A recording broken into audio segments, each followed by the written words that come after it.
Quand Craig et Greg gloussent. L'autofocus arrive. Le Switch qui tue. Ah, l'amour de Craig. Les 10 ans du Retina. Lundi 13 juin 2022. François Le Truidic. Benjamin Vincent. La quotidienne iWeek, épisode 10. Bonjour à tous. Si vous comprenez l'anglais, on ne peut que vous conseiller de consacrer 1h25 au talk show live que John Gruber a enregistré la semaine dernière à la WWDC 2022 avec Greg Joswiak, l'un des bras droits de Tim Cook qui a succédé à Phil Schiller à la tête du marketing mondial d'Apple, et Craig Federighi, le fameux. John Gruber, c'est évidemment l'inimitable blog Daring Fireball. Beaucoup de fou rire et d'infos pendant cette discussion à trois dans une salle à taille humaine avec du public. Et quand le sujet de la future nouvelle génération de CarPlay est arrivé, celle qui occupe tout le tableau de bord dans l'image diffusée par Apple lors de la keynote, John Gruber a tourné autour du pot pendant un long moment avant d'évoquer l'Apple Car. But how does CarPlay square with that? I'm not quite sure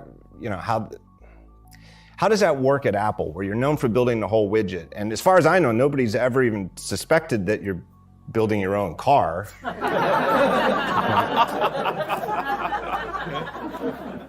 And it's sort of a pure software play at this point. I'm curious how you guys...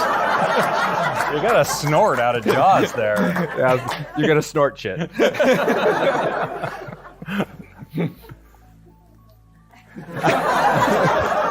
Voilà, Craig Federighi mort de rire, et celui qu'on a entendu glousser, c'est Greg Joswiak au moment où Gruber a dit « Autant qu'on sache, personne n'a jamais soupçonné Apple d'être en train de construire sa propre voiture. Pour l'instant, ça n'est que du logiciel. » Talk show à voir sur la chaîne YouTube de Daring Fireball. François, je crois que tu as commencé à te régaler aussi.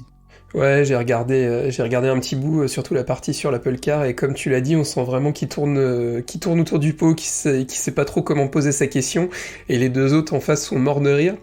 Moi, c'est vrai que j'étais assez impressionné pendant la keynote à quel point Craig Federighi était mis en avant. On sent que Apple joue énormément sur son côté sympathique, beau gosse, quand on le voit courir à la Superman, etc. Et on le voit encore là, il est vraiment au devant de la scène, sans vouloir toujours faire des parallèles avec Steve Jobs. Il est plus à l'aise face aux journalistes, face au public, etc.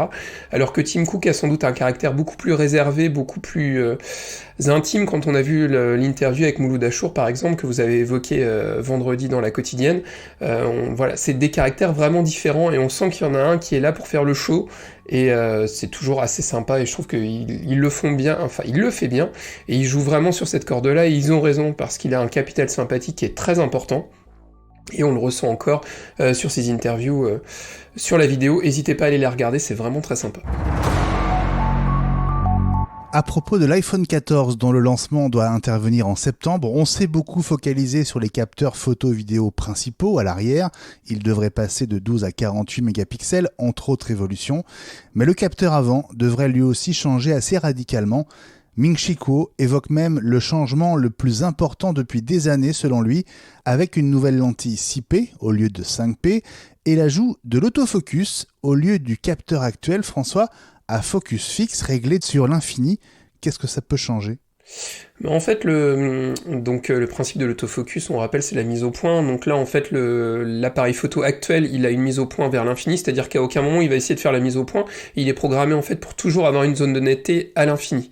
Donc tout sera toujours net.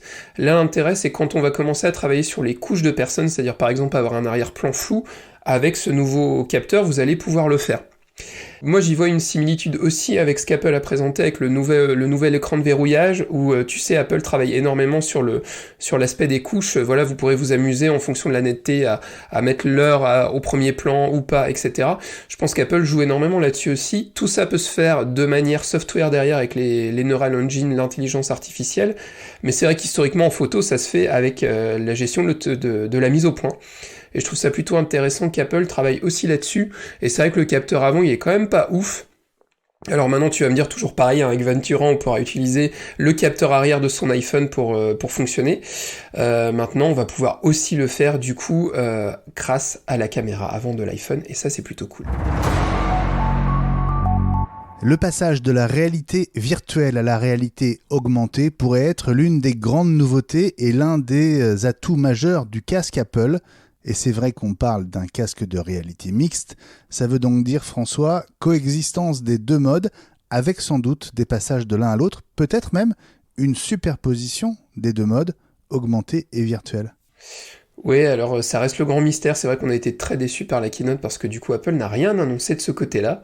On pensait que ça allait arriver, ça arrivera à un moment ou à un autre. Maintenant, je trouve ça intéressant parce que c'est vrai que souvent on distingue les deux. En fait, le principe de la réalité virtuelle où vous êtes complètement dans un univers immersif et la réalité augmentée en fait où vous avez ce qui est en train de se passer en face de vous et vous allez avoir en addition des éléments en plus. Alors ça peut avoir un intérêt quand vous êtes par exemple à visiter des musées, visiter une vieille ville. Je sais pas, moi j'imagine vous vous baladez à travers Rome, et à travers vos lunettes de réalité augmentée, vous voyez la réalité de ce que vous avez, mais en plus, en information, vous avez je sais pas moi, tel qu'était le Colisée à l'origine, etc.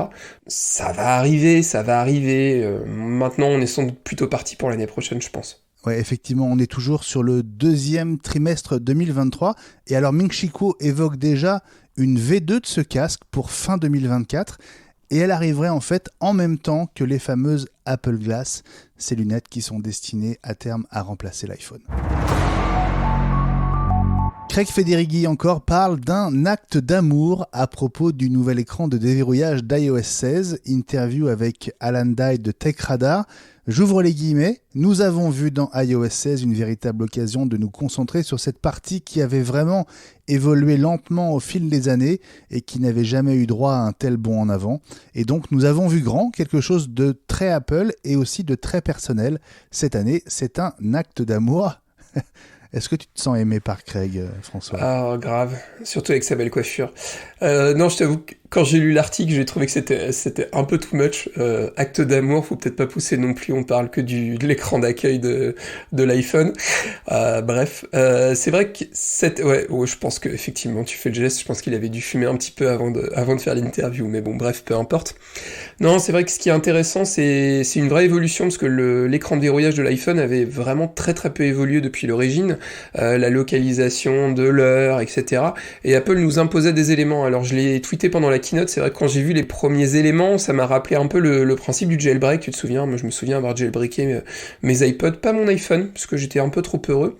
Mais voilà, on pouvait vraiment personnaliser à fond la police, la couleur, etc. Et là en fait Apple reprend plus ou moins ce concept-là. Maintenant dans l'interview il est intéressant parce qu'il précise bien qu'ils ont fait, on peut aussi choisir sa police de caractère, et Apple a fait des choix de police de caractère, et c'est vrai qu'Apple a toujours mis ces éléments-là en avant, a toujours un peu choisi pour ses utilisateurs. Maintenant vous allez pouvoir choisir vos éléments. On a vu plein de personnes commencer à partager les écrans de leurs iPhones sous iOS 16 parce qu'ils aiment bien tenter leur chance. Maintenant moi c'est vrai que je l'ai pas encore installé, et puis j'attendrai un peu avant de l'installer sur mon iPhone du quotidien. Maintenant il y a plein de possibilités à mon avis, on va beaucoup jouer avec ça. Maintenant ma seule crainte, et à l'image de ce qu'on a pu se dire il y a 2 ans pour raccourci, sur le papier c'est super, et en réalité en fait une fois qu'on y a joué 1 ou 2 fois on y revient très rarement. Voilà, à voir si ça va vraiment perdurer les modifications, ou si ce sera juste quelque chose de provisoire à la sortie, on jouera avec et puis après ça restera tel quel. Et puis c'était il y a 10 ans et 2 jours, puisque l'anniversaire c'était samedi, l'annonce du premier MacBook Pro à écran Retina avec ses 220 pixels par pouce. À titre d'info, cette concentration n'a pas tellement augmenté en 10 ans puisqu'elle est de 254 pixels par pouce sur le MacBook Pro 14 pouces de 2021. Mais revenons à cette WWDC 2012, François, et à ce MacBook Pro aussi plus fin grâce à l'époque à la disparition du port Ethernet, du port FireWire, du lecteur de CD et de DVD. À l'époque, ça avait été des crève-cœurs, hein. Oui, et puis ça l'est encore, en particulier pour le port Ethernet. C'est vrai qu'on s'attendait tous à avoir de nouveau un port Ethernet sur les derniers MacBook Pro 14 et 16 pouces, c'est pas arrivé. Je pense qu'Apple aurait peut-être pu faire un effort et le mettre dans le boîtier d'alimentation à l'image de ce qu'on peut avoir sur les iMac, ce qui est quand même très pratique. Maintenant ce MacBook Pro moi je m'en souviens bien, il nous avait mis une claque au niveau visuel, parce que c'est vrai que la qualité, il y avait quand même rien à voir. On avait vraiment une densité de pixels, moi qui fais pas mal de photos, qui était plutôt appréciable. Et puis ça a été le début de ces multiplications d'adaptateurs, et c'est là où ça a commencé à devenir un peu chiant. Il fallait l'adaptateur Thunderbolt VGA, l'adaptateur Thunderbolt Ethernet, et pour moi c'est le début de la galère. Et c'est vrai que malgré tout, on a des adaptateurs qui existent, qui sont fonctionnels mais pas toujours, qui sont peu fiables. Ça reste pour moi compliqué, et c'est vrai que j'ai plaisir à voir ce qu'Apple a produit sur le MacBook Pro 14 et 16 pouces, sur les deux modèles, de commencer à retrouver des ports, enfin. Et ça paraît plutôt, intelligent pour les professionnels. Et puis le petit élément, moi je trouve que ces MacBook Pro avec le lecteur de CD-DVD, le FireWire, il fonctionne encore. Nous je sais qu'au travail on en a encore 3 dans notre pool d'ordinateurs de prêt, on a mis des SSD dedans, et ils fonctionnent encore super bien. C'est des modèles qui doivent dater de 2011 ou 2012, et honnêtement pour un usage basique, quand je vois comment ils tournent, à l'époque ils valaient 1100, 1200 euros. Ce sont des super machines qui fonctionnent encore très bien. Évidemment plus de mise à jour système, mais c'est pas grave, pour l'usage, ça suffit amplement. La quotidienne iWeek Reviens demain.